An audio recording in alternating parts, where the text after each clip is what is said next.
From the 1011 Now Alert Center, This is the Night Beat. sponsored by Pella Windows and Doors of Lincoln.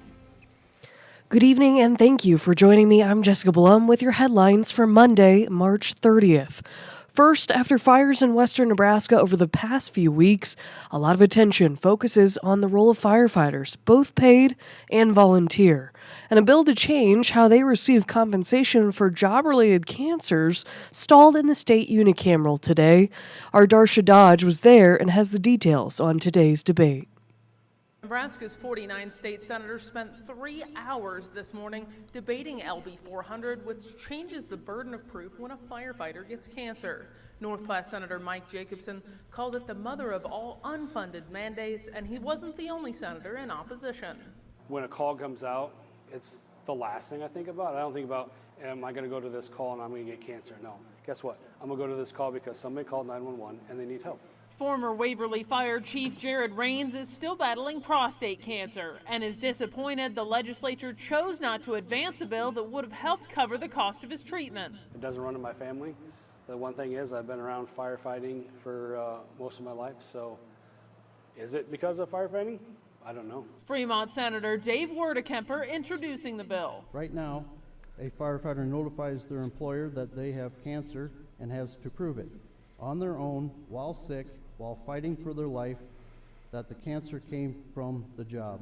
Right now, the deck is stacked against them. He faced stiff opposition from colleagues who said it's too big of an unknown bill for Nebraska taxpayers. We can talk all we want about caring about the property taxpayer, caring about driving property taxes down, being opposed to unfunded mandates, but here we are.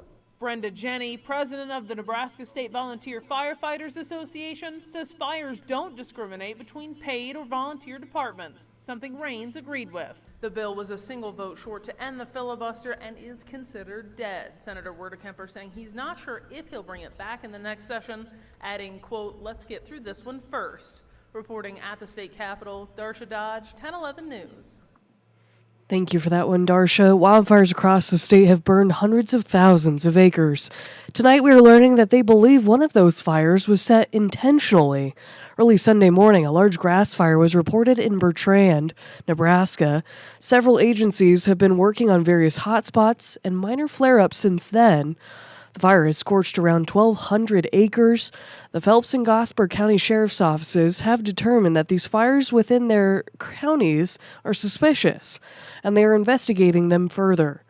Now, for other fires in the state that have reached 100% containment, crews are also still watching for flare-ups as warm, dry, and windy conditions persist in those areas. The cause of the Cottonwood Fire, which burned over 129,000 acres, is still under investigation. The Region 51 Emergency Manager, Brandon Myers, had this to say today to Lincoln County Commissioners. The cause of this fire is still undetermined. I don't know that it will ever be determined for the simple fact that when the state fire marshal got out there, he knew the general area that this started, but the way this fire reacted erratically, it actually burned over the spot of ignition several times. All his evidence to figure out exactly where it started and how it started was destroyed completely. Governor Jim Pillen has declared emergencies in counties impacted by the Morrill, Cottonwood, and Anderson Bridge fires. He also extended the burn ban through April 10th and waived hours of service restrictions for commercial trucks delivering supplies during the wildfire emergency. Each Thursday, the U.S. Drought Monitor is published, showing a snapshot of just how dry each part of the country is.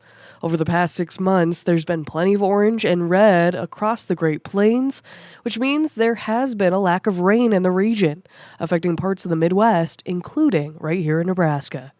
Some rain can be expected across the state later this week, but according to one of the 10 weekly contributors to the U.S. Drought Monitor, it won't be enough to completely turn around the effects of current dry conditions in the region. Curtis Riganti is a climatologist at the University of Nebraska-Lincoln, helping publish the map each Thursday. He says unusually warm and windy conditions are leading to significant drought conditions across the central and southern Great Plains. The latest map from March 26th shows a majority of Nebraska is currently in at least severe drought, which Rigonti says creates conditions ripe for fire. As we've gone into early spring now, we've seen a continuation of those warm, windy conditions and dry weather for the most part. That's been particularly bad over the past few weeks. That's unfortunately led to very favorable conditions for wildfire growth, which we've seen. As a reminder, you can always help out with the U.S. Drought Monitor by reporting conditions to their online database. You can find that link on our website or our 1011 Now app. In other news tonight, several firefighters were called to a downtown apartment complex this afternoon after a fire started on a stove in one of the units. This is what the scene looked like just before 2 o'clock near South 11th and G Streets. According to LFR, the fire started in the basement and was called in after the person was unable to put it out. There was smoke damage to the first floor and the fire was contained to just the apartment. The person who called in the fire was taken to a local hospital. A Lincoln man was arrested over the weekend after stabbing someone with a screwdriver during an argument. 34-year-old Ruben Calderon was arrested on suspicion of second-degree domestic assault and some other charges. This comes after police were called to an apartment early Saturday morning near South 12th and G Streets on the report of a weapons violation. Police later learned that Calderon stabbed someone he knew with a screwdriver to their arm during an argument. Calderon was arrested a few hours later. To the world of sports now, exciting Husker volleyball news. Nebraska will be playing a match at Wrigley Field later this year. The Huskers are facing Missouri on September 6th as part of the Big Ten and SEC Challenge Week. Nebraska's match is the first time volleyball has been played at the historic baseball field.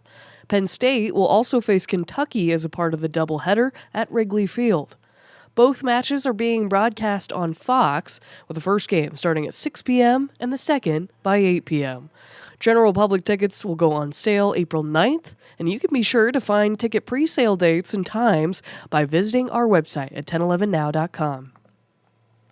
Nebraska softball is coming off of a historic weekend with a new ranking in one top 25 poll. Softball America ranking Nebraska at number 5 after a pair of wins against UCLA over the weekend. The Huskers taking the series in front of record-breaking crowds at Bowlin Stadium.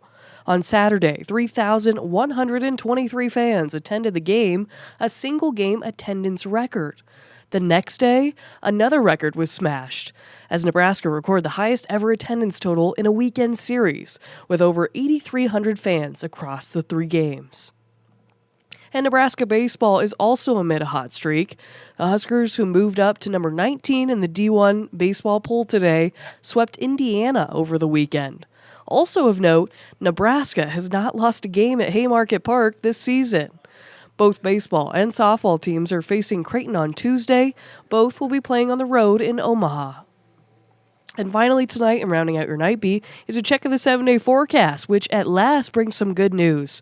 Several days with decent rain chances, especially as we go into the second part of Wednesday and into early Thursday, before a second system will arrive on the heels of the first and bring us more rain chances in eastern Nebraska on Good Friday. Before that system pulls away this weekend, we'll face some windy conditions on Saturday before we're mostly sunny for Easter Sunday and gradually warming into the next week.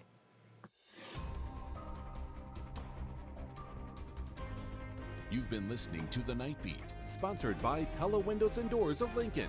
Watch, listen, and stream on the 1011 app on YouTube or wherever you get your podcasts.